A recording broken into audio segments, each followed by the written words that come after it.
नमस्कार विद्यार्थी मित्रांनो, तुमच्या सर्वांचं सहर्ष स्वागत करतो आपल्या युट्यूब चॅनलमध्ये, ज्याचं नाव आहे सेवक मल्टिक अकॅडमी। आज आपण इयत्ता 10वी विज्ञान भाग 2 धडा क्रमांक 2 सजीवातील जीवन प्रक्रिया भाग 1 हा धडा शिकणार आहोत। यापूर्वी आपण या धड्याचे 2 लेक्चर या युट्यूब चॅनलवरती अपलोड केलेले आहे। जर तुम्ही या चॅनलवरती नवीन आहात तर ते लेक्चर बघू शकता या चॅनलवरती, आणि जर तुम्ही चॅनलवरती नवीन आहात तर चॅनलला सबस्क्राइब करा, लाईक करा, आणि जे तुमचे मित्र आहेत त्यांच्यापर्यंत शेअर करा।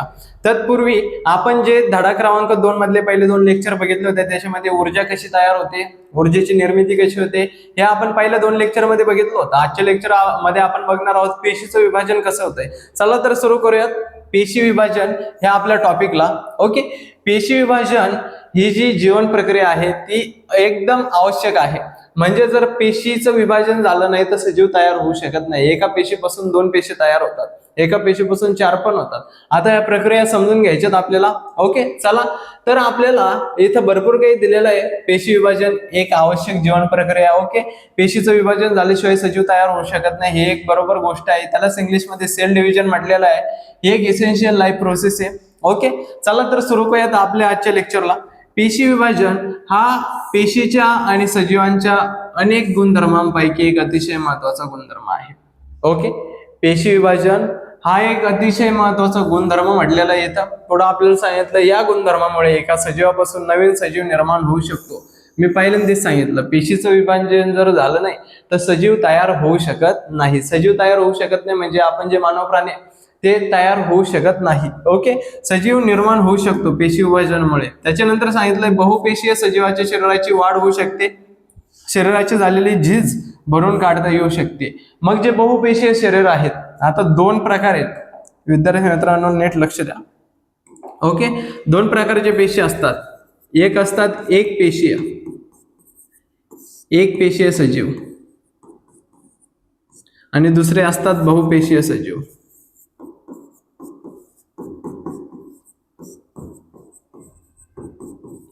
ओके, एक पेशीय सजीव म्हणजे ज्यांच्यामध्ये एक पेशी असते। एक पेशी म्हणजे फक्त एकच पेशी, जे असतात शेवाळ सारखे जे पण आहेत का पाण्यामधले ते सगळे एक पेशी, मासे सोडू ना। त्याच्यानंतर बहुपेशीय सजीव मध्ये माणूस येतोय, म्हणजे मानव। ओके, मग बहुपेशीय म्हणजे काय? बहुपेशीय सजीव जो असतो त्याच्यामध्ये भरपूर अवयव असतात, म्हणजे भरपूर पेशींपासून टिश्यू तयार होतात। त्याच टिश्यू पासून अवयव पासून अवयव संस्था, आणि त्या अवयव संस्थेपासून अख्खा सजीव निर्माण होतो। हे चालतंय बहुपेशीय मध्ये। आणि एक पेशीय सजीवामध्ये सजीव म्हणजे काय? जो श्वास घेऊ शकतो, जो चालू शकतो, जो बोलू शकतो, आणि ज्याची वाढ होऊ शकते। मग झाड सजीव आहे की नाही? झाड पण सजीव आहे, माणूस पण सजीव आहे। ज्याची वाढ होऊ शकते नैसर्गिकरित्या तो कोण आहे? सजीव आहे। त्यालाच काय म्हटलं जातंय? एक पेशीय सजीवाला शेवाळ, बहुपेशीय सजीवाचं उदाहरण काय आहे? मानव। ओके, त्याच्यानंतर आपल्याला पुढे काय सांगितलेलं आहे? पेशी विभाजनाचे मुख्यत्वे 2 प्रकार आहेत। आता पेशीचं विभाजन होत आहे, पण पेशीचं विभाजन 2 प्रकारे होत आहे। आजच्या लेक्चर मध्ये आपण सूत्री विभाजन बघणार आहे, आणि उद्याच्या लेक्चर मध्ये अर्धगुणसूत्री विभाजन। त्याच्यापैकी एकच टॉपिक शिकवणार आहे मी, कारण की दुसरा टॉपिक पहिल्यासारखाच आहे। ओके, मग आजच्या लेक्चरचं आहे सूत्री विभाजन। पेशी विभाजन 2 प्रकारचं होत आहे। पहिलं कोणतं आहे? सूत्री विभाजन, दुसरं अर्धगुणसूत्री विभाजन। ओके, याला थोडं वरती घेऊया। ओके, सूत्री विभाजन आणि अर्धसूत्री विभाजन।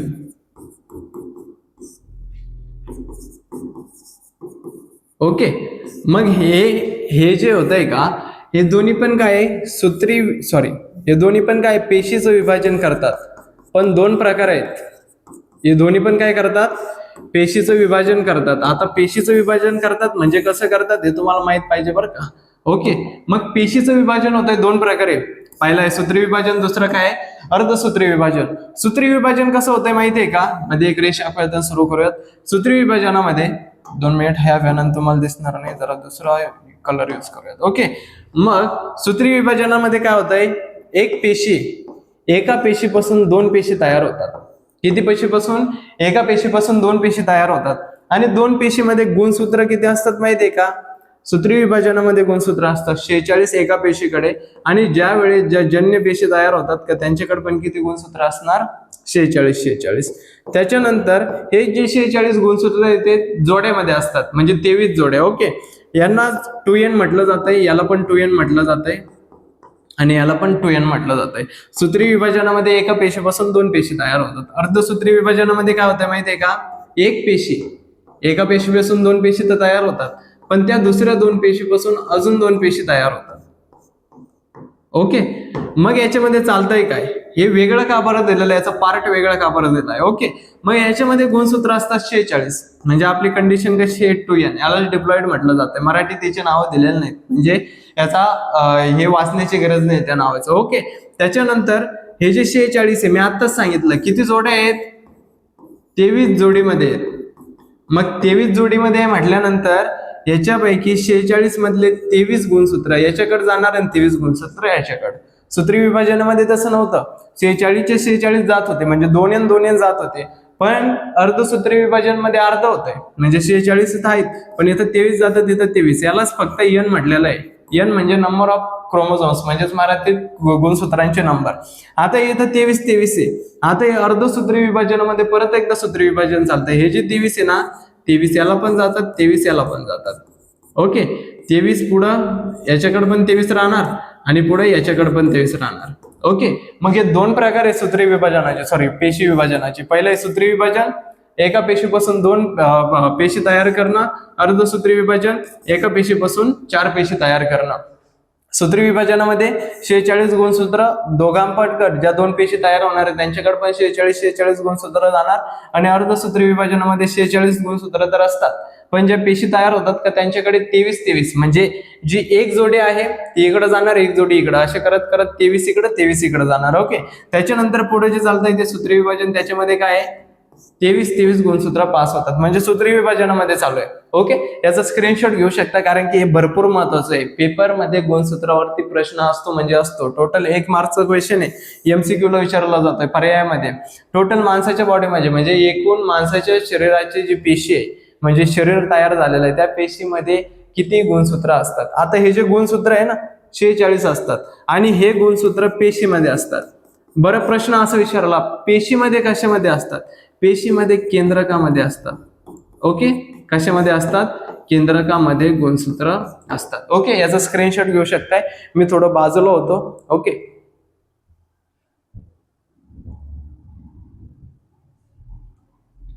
ओके, नक्कीच याचा स्क्रीनशॉट घेतला असेल.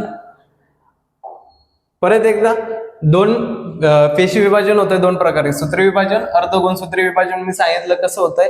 आता हे जे दिलेलं आहे हे त्याचं फक्त एक्सप्लेनेशन दिलेलं आहे. आपल्याला मेन टॉपिक काय माहितीये का, इथं 2n अवस्थेमध्ये, म्हणजे 2n म्हणजे किती लगेच लिहून टाकायचं. 2n म्हणजे आपल्याकडे गुणसूत्र किती आहे 46 गुणसूत्रांच्या अवस्थेमध्ये प्रत्येक प्रकारच्या गुणसूत्राची एक एक जोडी असते. ओके, मग मी काय सांगितलं, एक एक जोडी असते, म्हणजे 2 असतात. 46 23 इकडे म्हटल्यानंतर राहतात किती, n राहतात. पुढं आपल्याला आता करायचंय सूत्री विभाजन. सूत्रीचं पेशी विभाजन, म्हणजे पेशी विभाजन करायचंय, पेशीचं विभाजन करायचं, पण पहिलं काय सूत्री पेशी विभाजन. आता सूत्री पेशी विभाजनामध्ये मुख्यत्वे 4 टप्पे आहेत. किती आहेत, 4 टप्पे. 4 टप्पे म्हणतोय मी, पहिल्यांदा 2 आहेत, त्या 2च्या प्रत्येक याच्यामध्ये 4 आहेत. ओके, मग सूत्री पेशी विभाजन इथं काय सांगितलंय, काय पेशी आणि मूल पेशी या सूत्री विभाजनाने विभाजित होतात. कोणते कोणते पेशी, काय पेशी, मूल पेशी. आता काय पेशी म्हणजे काय, मी धडा क्रमांक 3 मध्ये सांगणार आहे काय पेशी आणि मूल पेशी काय असतात. काय पेशी ज्या मेल गॅमेट तयार करतात, आहे का नाही, माणसामध्ये जे शुक्राणू तयार होतात ते काय पेशी तयार करतात, आणि फिमेलमध्ये म्हणजे स्त्रियांमध्ये ज्या अंडपेशी तयार होतात त्या काय पेशी तयार करतात. ओके, आणि दुसरी पेशी आहे मूल पेशी. ह्या ज्या मूल पेशी आहे, ह्या मूल पेशी म्हणजे काय, आपली जी पेशी असते, पेशीपासून टिश्यू म्हणजे ऊती तयार होतात, त्या ऊतीपासून अवयवपासून अवयव संस्था, आणि अवयव संस्थेपासून आपल्याला बघायला भेटतं अख्खा सजीव. ह्या मूल पेशी त्या पेशीचं विभाजन करतात. ओके, आणि ह्या काय पेशी जे गॅमेट बनवतात, इंग्लिशमध्ये म्हणतात, आहे का नाही, अंडपेशी स्त्रियांमध्ये आणि शुक्राणू माणसामध्ये तयार करतात. आता पुढे सांगितलंय सूत्री विभाजन 2 टप्प्यामध्ये होतंय. आधीच सांगितलं मी किती टप्पे, 2 टप्पे. मग पहिला टप्पा आहे प्रकल विभाजन. प्रकल विभाजन म्हणजे केंद्रकाचं विभाजन करायचंय. ओके, इथं लिहून देतो मस्तपैकी, म्हणजे तुम्ही लिहू शकताय. ओके, आपण बघतोय सूत्री विभाजन. ओके, सूत्री विभाजनामध्ये मी काय सांगितलं, पहिला आहे प्रकल विभाजन.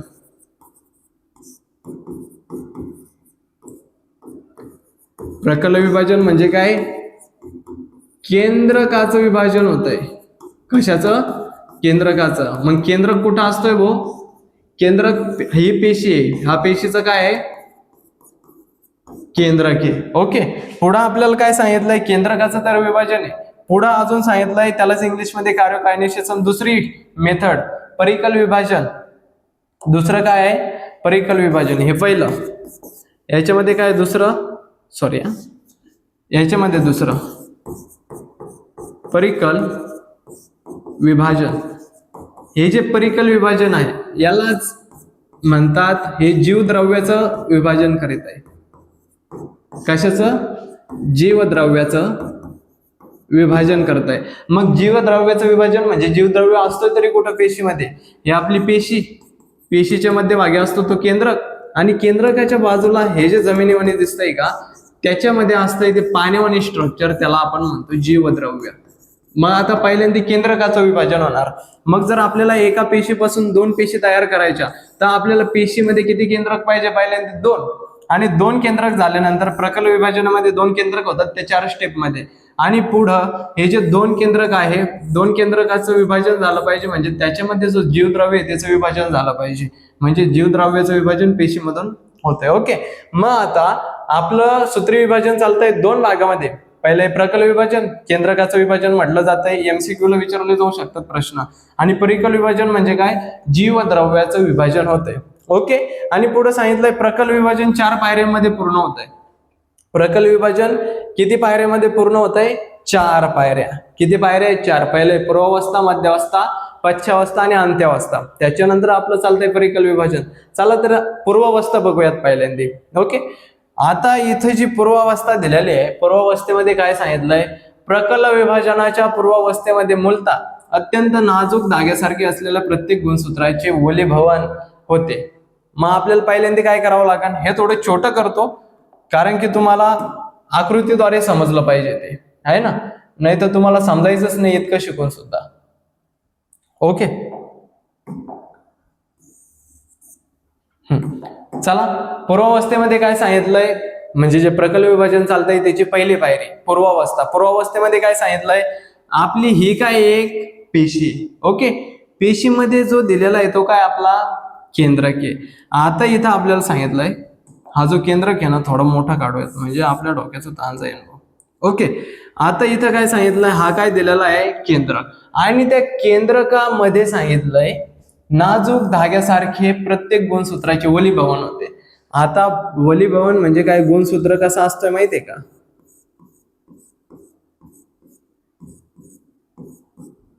ओके, आपला गुणसूत्र असा दिसतोय, याला म्हणतात गुणसूत्र.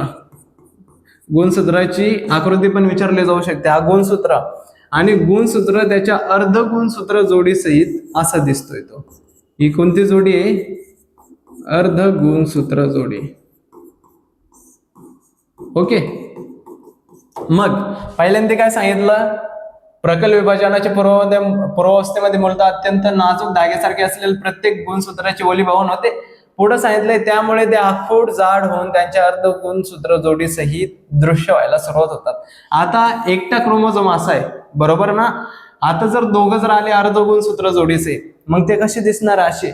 पण तुम्ही एक नोटीस केला असेल, मी ही मोठी आकृती काढली नाही तर छोटी. छोटी का बरं काढली?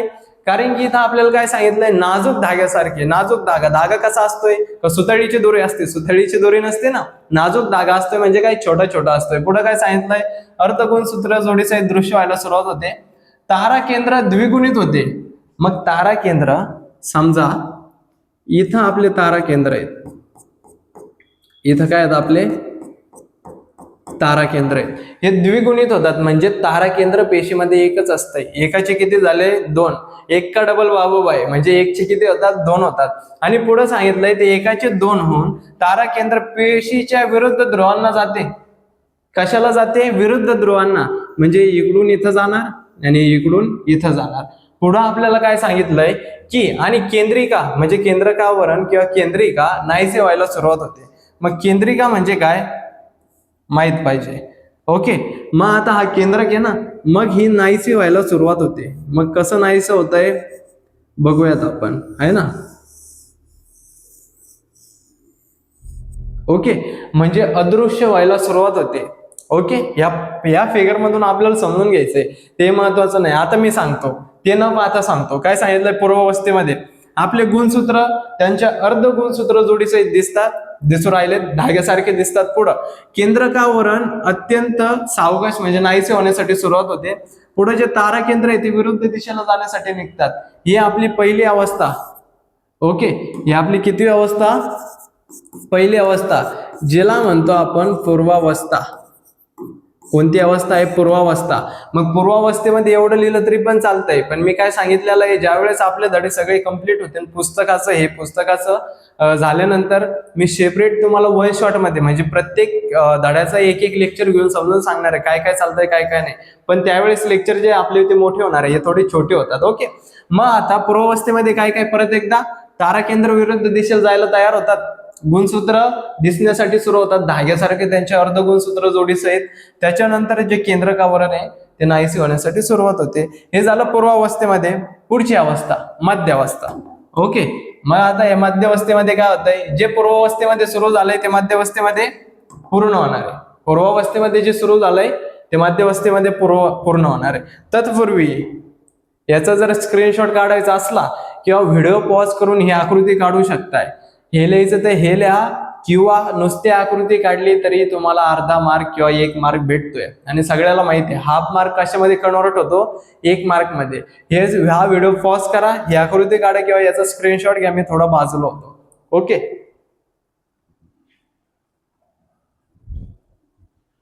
नक्कीच याचा स्क्रीनशॉट काढला असेल. पुढं चला, मध्यावस्था. मध्यावस्थेमध्ये काय माहितीये का, पूर्वावस्थेमध्ये ते चाललंय तेच. आता ते न पाहता सांगतो. आपली आकृती पहिल्यांदा काय झालं, पहिल्या याच्यामध्ये केंद्रकावरण नाहीसं होण्यासाठी सुरुवात झालं. मग याच्यामध्ये पूर्णतः नाहीसं होणार आहे, म्हणजे हे जे गोल दिसतंय का ते अजिबात इथं तुम्हाला दिसणार नाही. पुढं काय सांगितलंय, मग जे सेंट्रिओल ताराकेंद्र जे विरुद्ध दिशेला जायला निघाले होते का, आहे ना, ती विरुद्ध दिशेला जाऊन थांबणार आहेत. ओके, म्हणजे इथं येऊन थांबणार आहेत ते. ओके, इथं येऊन थांबतात ते. आता इथं येऊन थांबल्यानंतर पुढे काय सांगितलं, मध्यावस्थेमध्ये केंद्रकावरण पूर्णपणे नाहीसे होते. सर्व गुणसूत्रांचे घनीकरण पूर्ण होऊन प्रत्येक गुणसूत्र त्याचे अर्ध गुणसूत्र जोडीसहित स्पष्टपणे दिसतात. आता पहिल्यांदा धाग्यासारखे दिसत होते, आता कसे दिसणार आहेत, स्पष्ट दिसणार आहेत, एकदम स्पष्ट आहे का नाही, एकदम क्लिअर दिसणार आहेत. आता आपले तुम्ही म्हणताना 4च काढले, हे 4 नाही आहेत, हे टोटल 46 आहेत. पण आता समजण्यासाठी आपण ते 3-4 काढतोय, 2 काढले तरी पण जमतात. ओके, पुढे सांगितलंय सर्व गुणसूत्रे पेशीच्या विषुववृत्तीय प्रतलाला समांतर अवस्थेत संरचित होतात. विषुववृत्तीय प्रतल म्हणजे काय, मध्य प्रतल. मग जे सगळे गुणसूत्र आहे का, आहे ना, ते कसे येतात माहितीये का, गुणसूत्र एकदम लाईन मध्ये. ओके, कसे एकदम लाईन मध्ये येतात, एका लाईन मध्ये येतात. ओके, त्याच्यानंतर आपल्याला पुढे सांगितलंय काय की संरचित होतात. दोन्ही ताराकेंद्र आणि प्रत्येक गुणसूत्राचा गुणसूत्र बिंदू या दरम्यान विशिष्ट असा लवचिक प्रथिनांचे धागे तयार होतात. मग आता सांगितलंय काय, पहिल्यांदी अर्धगुणसूत्र म्हणजे गुणसूत्र अर्धगुणसूत्र जोडीसहित विषुववृत्तीय प्रतलाला अरेंज होतात, म्हणजे मध्य प्रतलाला येऊन थांबतात. जे आपले ताराकेंद्र आहे ते विरुद्ध दिशेत जाऊन थांबतात. आणि पुढे सांगितलंय आपल्याला, आपले जे ताराकेंद्र आहे या दरम्यान काय सोडतात, तुर्कतंतू. काय सोडणार आहेत, तुर्कतंतू सोडतात. तुर्कतंतू म्हणजे त्यांना इंग्लिशमध्ये स्पिंडल फायबर म्हटलं जात आहे. आणि सगळ्याला माहितीये लेझर, माहितीये का, लेझरचं काय काम असतंय मुलांना, लेझर आपण जे छोट्या मुलांचे लेझर आहे ते लेझर नाही, जे मोठमोठे लेझर असतात जे ऑपरेशन मध्ये वापरले जातात, ते ऑपरेशन मध्ये कशाला वापरले जातात, कारण की त्यांनी कट करू शकतो आपण काही ना काही, आहे का नाही, लेझरद्वारे ऑपरेशन आलेलं आहे आता. मग इथं तुर्कतंतू पण त्याच टाईपचा आहे. तुर्कतंतू काय करतो माहितीये का, ताराकेंद्रामधून निघतोय आणि लवचिक प्रथिन धाग्यांचं जे त्यांना तोडतोय. पण आपलं जे तोडण्याची प्रक्रिया आहे ती 3ऱ्या अवस्थेमध्ये. ही आपली कोणती आहे, मध्यावस्था. ओके, मग आता तिकडे न पाहता सांगायचं, मध्यावस्थेमध्ये काय, तारा केंद्र विरुद्ध दिशेला जायला निघाले होते, विरुद्ध दिशेला जाऊन थांबलेत.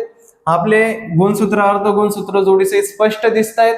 त्याच्यानंतर तारा केंद्रामधून तुर्कतंतू निघतोय आणि आपले जे केंद्रकावरण आहे जी स्पष्ट दिसत नव्हते आता ती पूर्णतः नाहीशी झाली. याचा स्क्रीनशॉट घ्या, कारण की हे भरपूर महत्वाचं, हे पेपरवर तुम्हाला 2 मार्क तरी देऊन जाणार आहे. चला पुढे जाऊयात.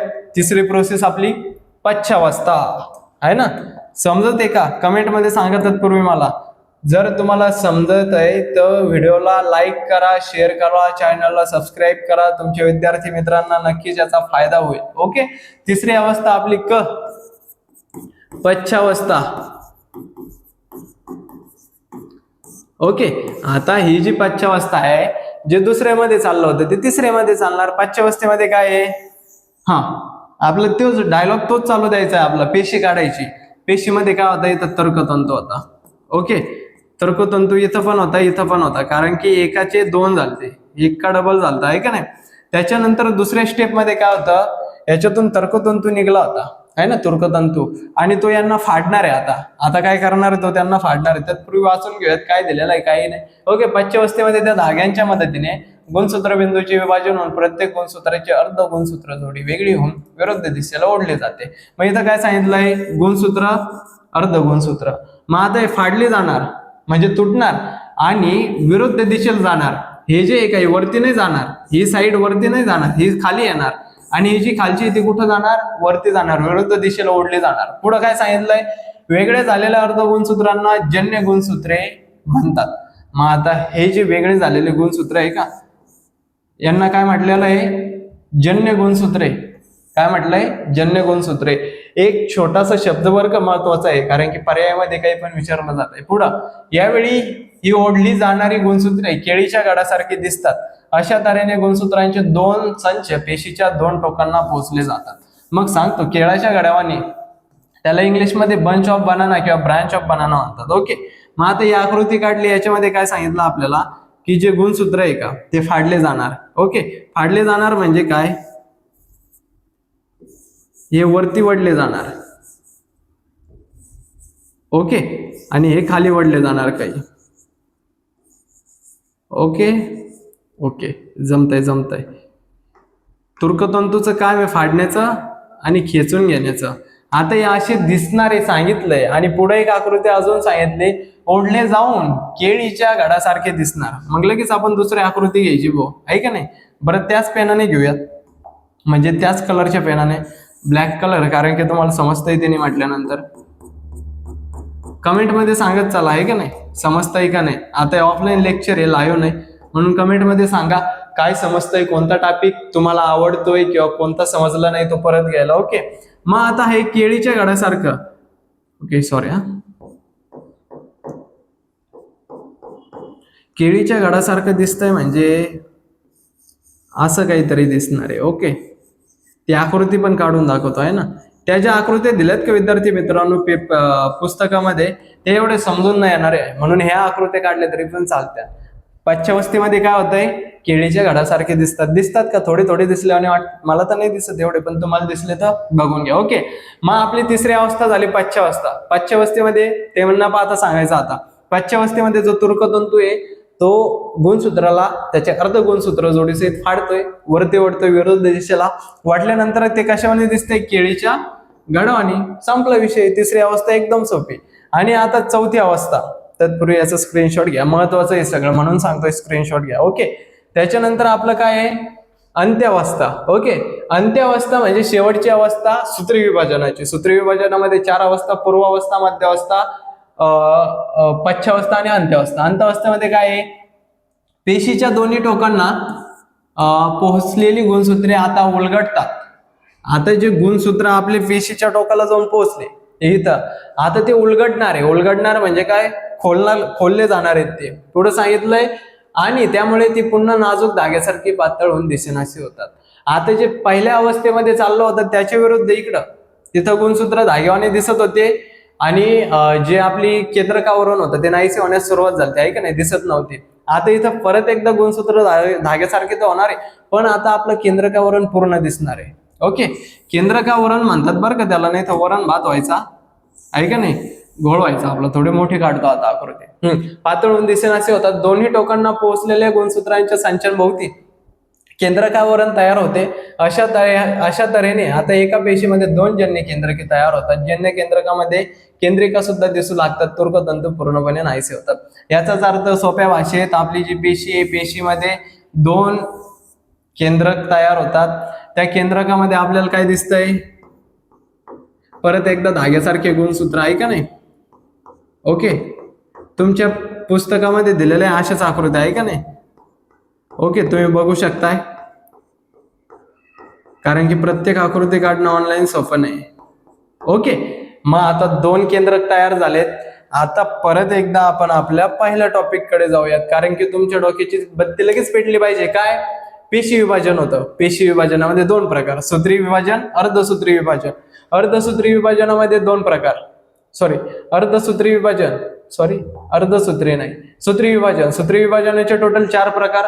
काय काय, सूत्री विभाजनामध्ये 2 प्रकार मेन कसे होते, थोडा गोळ होतोय.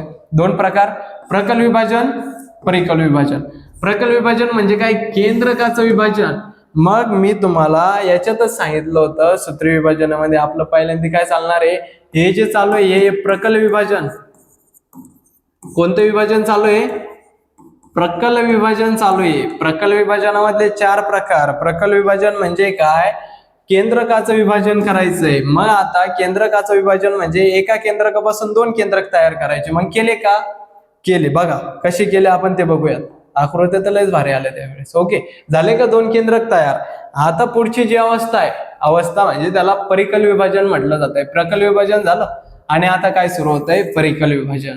आता ह्या परिकल विभाजनामध्ये काय सांगितलंय, परिकल विभाजनाची प्रेषित अवयवाचे विभाजन होऊन 2 नवीन पेशी तयार होतात, ज्यांना जन्य पेशी म्हणतात. आता 2 पेशी तर तयार होणार आहे, पण त्यांचं नाव काय आहे, जन्य पेशी.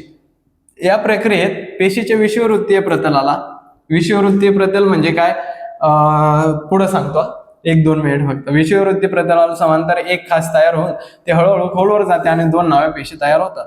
आता ह्या ज्या पेशी तयार होतात त्या होतात प्राण्यांमध्ये. प्राणी म्हणजे आपण पण प्राण्यांमध्ये येतो. वनस्पतीच्या पेशीमध्ये खास तयार होत नाही, कधी पण लक्षात ठेवा.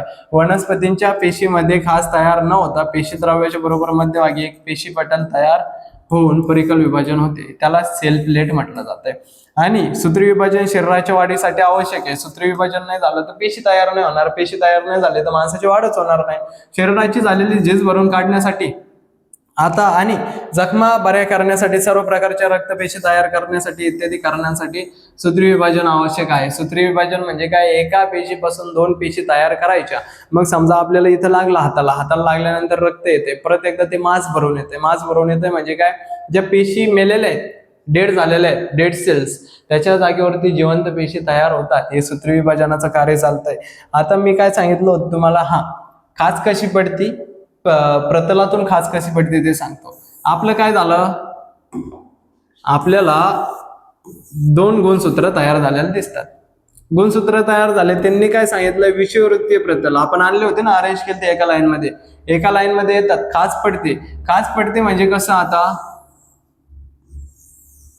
ओके हे असं आहे, याच्यामध्ये काय पडणार आहे, खाच, इंग्लिश मध्ये याला नॉच म्हणतात. ओके, खाच पडली.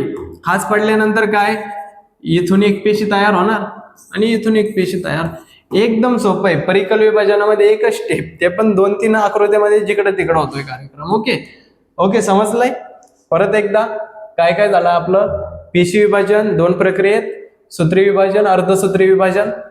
ओके, सूत्री विभाजन मध्ये 46 गुणसूत्र असतात जे पेशीकडे जातात आणि अर्धसूत्री विभाजनामध्ये 46 असतात, 23 पेशींकडे जातात, जन्य पेशीकडे. सूत्र पेशीमध्ये 2 प्रकार, प्रकल विभाजन, पहिल्यांदा केंद्रकाचं विभाजन, त्याच्यानंतर परिकल विभाजन. आता बऱ्याच मुलांना समजलं असेल केंद्रकाचं विभाजन कसं करतात, जीवद्रव्याचं विभाजन कसं करतात. ओके, त्याच्यानंतर प्रकल विभाजनामध्ये 4 पायऱ्या. पहिली पूर्वावस्था. पूर्वावस्थेमध्ये काय, आता न पाहता सांगता आलं पाहिजे सगळ्याला. पूर्वावस्थेमध्ये केंद्रकावरून नाहीसं होण्यास सुरुवात होतं. गुणसूत्र त्यांचे अर्ध गुणसूत्र जोडीसहित धाग्यासारखे दिसतात, तारा केंद्र विरुद्ध दिशेला जाण्यासाठी निघतात. पुढं चला, पुढं काय सांगितलंय, मध्यावस्था. मध्यावस्थेमध्ये काय, जे विरुद्ध दिशेला जायला निघले होते ते विरुद्ध दिशेला जाऊन थांबतात. त्याच्यानंतर जे केंद्रकावरून नाहीसं होण्यास सुरुवात झाली ते पूर्णतः नष्ट म्हणजे नाहीसं होतंय आणि जे गुणसूत्र आहे ते स्पष्ट दिसू लागतात आणि विषुववृत्तीय प्रतलाला म्हणजे मध्य प्रतलाला येऊन थांबतात आणि त्याच्यातून तुर्कतंतू निघतोय. पुढं तिसरी अवस्था पश्चावस्था. पश्चावस्थेमध्ये काय आहे, आता जे तुर्कतंतू सोडलेला आहे तो तुर्कतंतू काय करतोय, फाडतोय. कशाला? गुणसूत्राच्या जोडीला. फाडल्यानंतर तो त्यांना खेचून घेतो विरुद्ध दिशेला, खालचे वरती जातात, वरचे खाली, आहे का नाही? इसकी टोपी उसके सर, उसकी टोपी इसके सर. त्याच्यानंतर हे वरती जाऊन कशावाने दिसतात? केळीच्या गडासारखे दिसतात. आता केळीच्या गडासारखे दिसल्यानंतर पुढे आपल्याला सांगितलं इथं अंत्यवस्था. अंत्यवस्थेमध्ये काय आहे? जे केळीच्या गडासारखे दिसत होते ते आता एकत्र येतात, म्हणजे फुटतात, खुलतात. खुलल्यानंतर काय होतंय माहितीये का? ते परत एकदा गुणसूत्रवाने दिसतात, म्हणजे अर्ध गुणसूत्र जोडीसहित 2 केंद्रक तयार होतात. आणि 2 केंद्रक तयार झाल्यानंतर परिकल विभाजन चालतंय. परिकल विभाजनामध्ये काय? 2 पेशीच्या मध्ये जे जन्य आपण काय म्हणतो जीवद्रव्य त्याच्यामध्ये खास पडते. खास पडल्यानंतर 2 पेशी तयार होतात. आता ह्या ज्या 2 पेशी तयार झालेल्या यांच्याकडे किती किती गुणसूत्र आहेत? 46 गुणसूत्र आहेत. ओके, म्हणजे यांना काय म्हटलेलं आहे? 2n, आणि यांना पण काय म्हटलेलं आहे? 2n. ओके, चला तर आजच्या लेक्चरमध्ये इथंच थांबूयात. उद्याच्या लेक्चरमध्ये आपण अर्धसूत्री विभाजन चालतंय तरी कसं, अर्धसूत्री विभाजनामध्ये काय, सगळे हे शिकवणार आहे उद्या. फक्त पूर्वावस्थेमध्ये थोडी वेगळी प्रोसेस घडते. ओके, चला तर आजच्या लेक्चरमध्ये थांबूयात. जर चॅनलवरती नवीन आहात तर चॅनलला सबस्क्राईब करा, लाईक करा, शेअर करा, आणि जर तुम्हाला समजलंय तर कमेंटमध्ये नक्कीच कळवा, सर आम्हाला चांगल्या रीतीने समजत आहे, अजून पुढचे धडे लवकर अपलोड करा. ओके, थांबूयात आजच्या लेक्चरमध्ये. धन्यवाद.